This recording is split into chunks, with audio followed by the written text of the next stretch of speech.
We forgot to mention that for this series, we recorded it on a PowerPoint and presented that as we went through. We did our best to describe as much as we could, so you can listen to it just through audio, but you may want to check out our YouTube channel or clinicallypressed.com for the full video. Welcome everyone to this new series that we're putting up from Clinically Pressed. We're calling it the Clinically Pressed Injuries Series.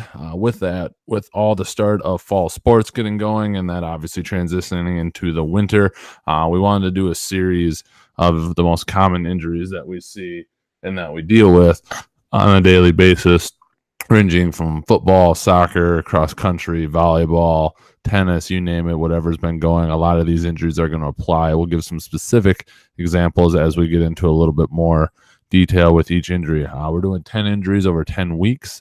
With that, we're going to start at the foot, work our way up, addressing what we seem to be is the most common injuries that seem to occur with that. So without any further ado, first one what we're starting off with is plantar fascia issues, arch problems, and just kind of general plantar surface of the foot issues. Just to jump into some quick anatomy first, there's a lot of stuff going on the bottom of the foot. The most common injury that you hear people talk about, and almost everybody, is the plantar fascia, which is actually a very long band of connective tissue that runs across the bottom of the foot. It does extend to the lateral side, which can be a problem, although not as common. The most common is along the medial arch there, and really the biggest one that most people feel when it is the most tender and painful is at the bottom of the calcaneus, right where it attaches. So the tough part with plantar fascia, and when we kind of talk about this, everything comes with a grain of salt. Foot position is huge. That being said, what foot position is best depends on the person, and that's going to be a thing you hear from us a lot, which can be really frustrating, but it's also the truth about everything. Is it really does depend on the person and what they've adapted to and what's occurred. So when we talk about like looking at foot variations, some people may have a flat foot, but they may be pain-free. They might be asymptomatic. So does that mean we need to go and treat it and fix it? Not necessarily, and that's one that we've kind of taken a step back. We can always try and work with things to improve it, but it's not necessarily something that we have to fix if it's not inhibiting function, they're not having pain, and they're not having any issues. So you can see just some of the options. The picture on the lower right is just something I pulled that kind of gives a general guideline on what's quote-unquote safe versus not. And again, it really depends on just how the person's grown up, things that they've dealt with, and how they've adapted to it.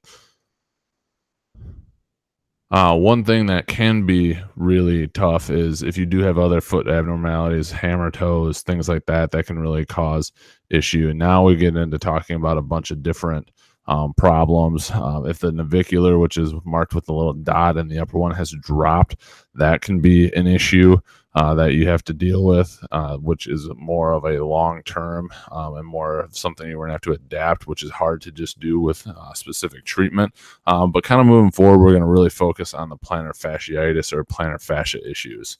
So jumping into initial treatment and care, I think you have to get aggressively conservative right away. Now, that might seem like an oxymoron when it comes to that, but I think it's something that's extremely important. You have to try and contain the symptoms as long as you possibly can in order to get the best results, but also do it as quickly as you can. So in the picture here is a dorsal night splint. This is like the go-to gold for us to try and get things recorded and calm down quickly. What happens is when you sleep, unless you sleep on your stomach with your feet hanging off the bed, your feet naturally plantar flex or your toes point. When that occurs, the Achilles and calf complex, along with the bottom part of your foot, kind of curls over and gets in a shortened position. Well, if you sleep for 8 hours, you have healing that's going on with these 8 hours. New fibers are being laid down. Things are starting to connect back together. And in general, that's a really good thing. But people who have had plantar fasciitis will tell you the first thing in the morning that gets them is that first step, because you just took all that healing that occurred in that relaxed position and stretched it out, and it's going to let you know about it. The dorsal night splint is what can help prevent that. It's not the most comfortable thing to sleep in.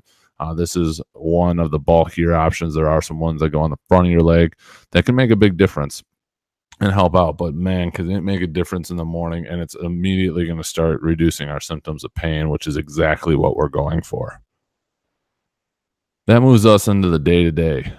We have to remind our athletes a lot of time getting in a boot is not a death sentence. It doesn't mean you can't practice always. It doesn't mean you can't compete in your upcoming game.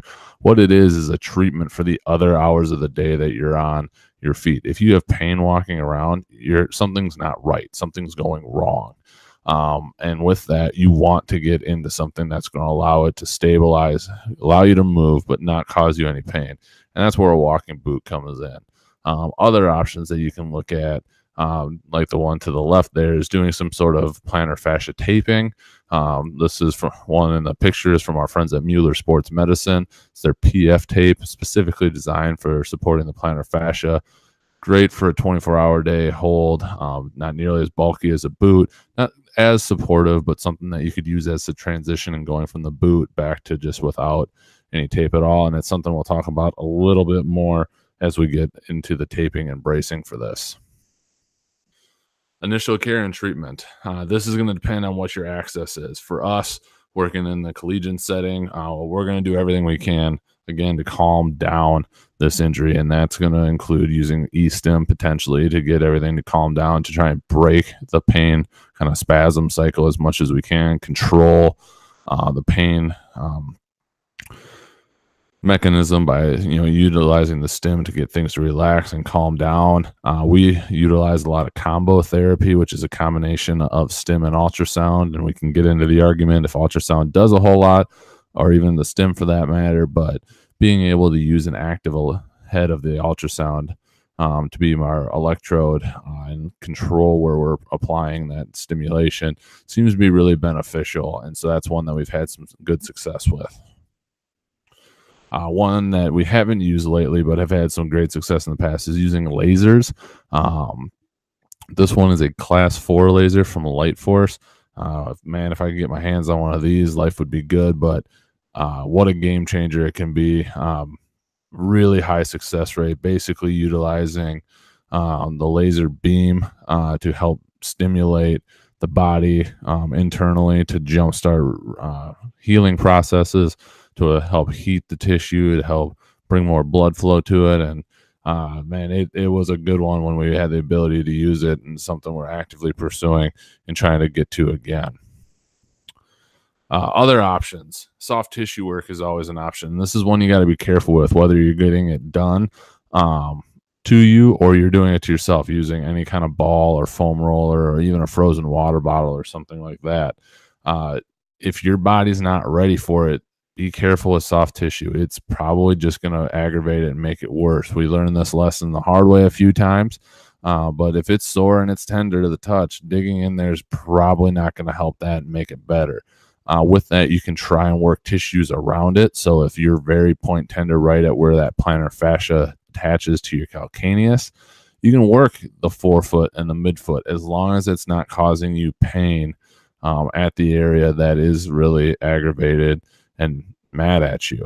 One that we are starting to explore more is what dry needling could do for you, utilizing essentially acupuncture needles to help stimulate areas, to release some tightness, to help encourage healing, to just irritating that area just enough without causing pain to just help spark the healing process. That's one that is seemingly becoming more and more popular. It's gaining ground. We're still in the process of kind of vetting it out and seeing what we think, but that is definitely something we could also look into for that. So good one to keep in mind.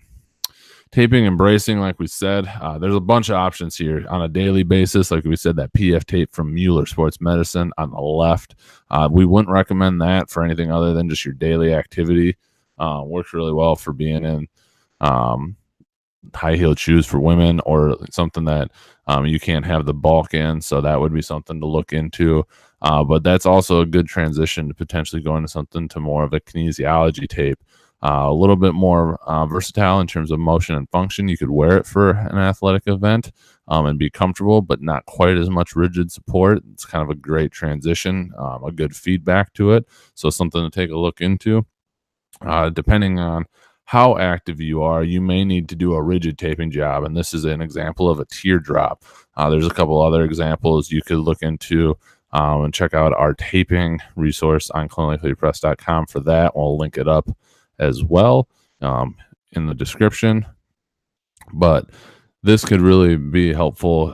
It's more rigid, but it still moves. It offers more support.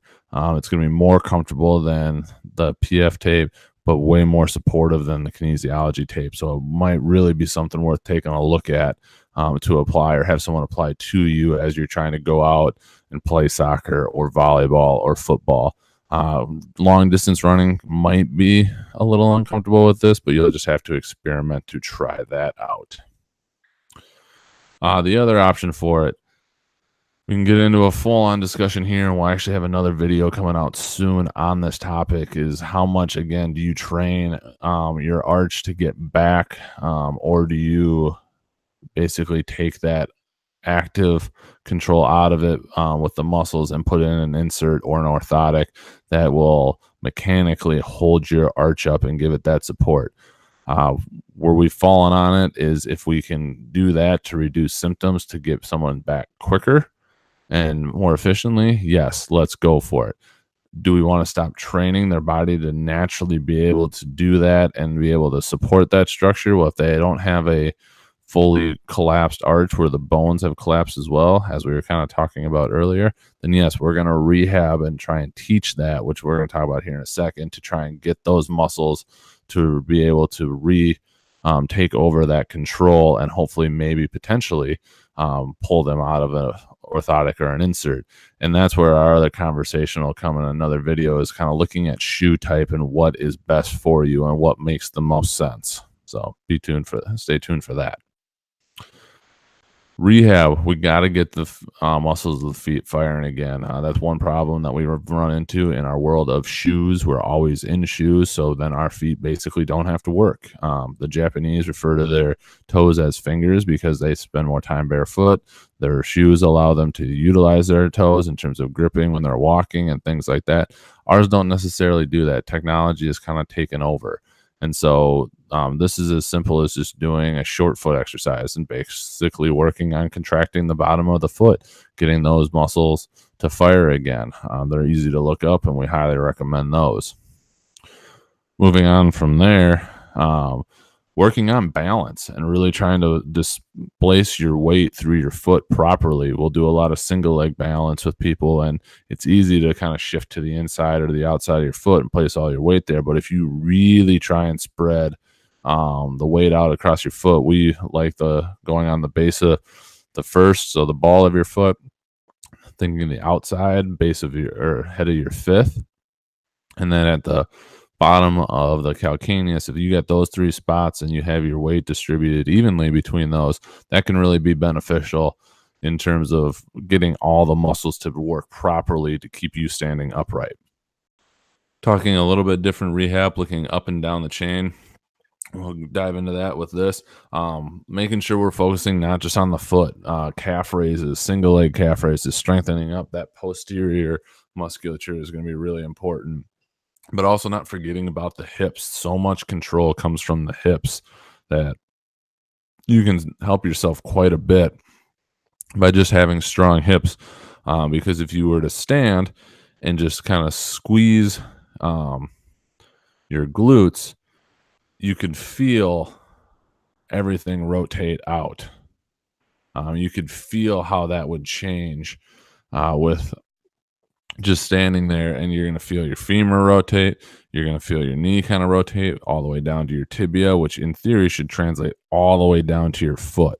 So that's a great way to help get the proper foot alignment by controlling with your hips.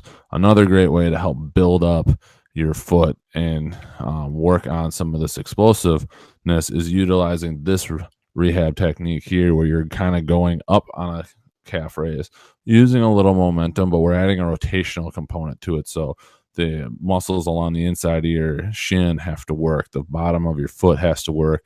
And all of that will then help build up in terms of getting you back and trying to get your own body to control the motion and the shape of your arch.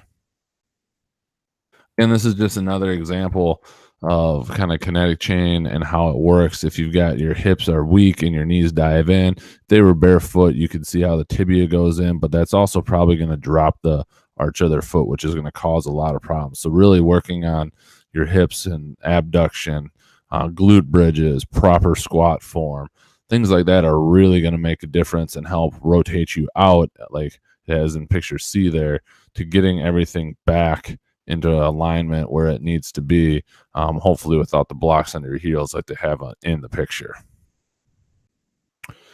This is just a little talk again on shoes, again, which we'll dive in more, but it is something worth mentioning here. Support versus super support versus neutral shoe. It really depends on your foot. It really, really does. Most people will need, in quotes, an arch support. That's loosely defined, just because need is tough when, again, are we working on exercises and things and treating running like a skill, where we're able to recruit the muscles of our foot and get out there and do that. Another great way to just treat that is get outside, get barefoot as much as you can, not just walking on concrete. Get out in the grass, get out in the sand, make your foot work in order to help those muscles strengthen up and get in better condition.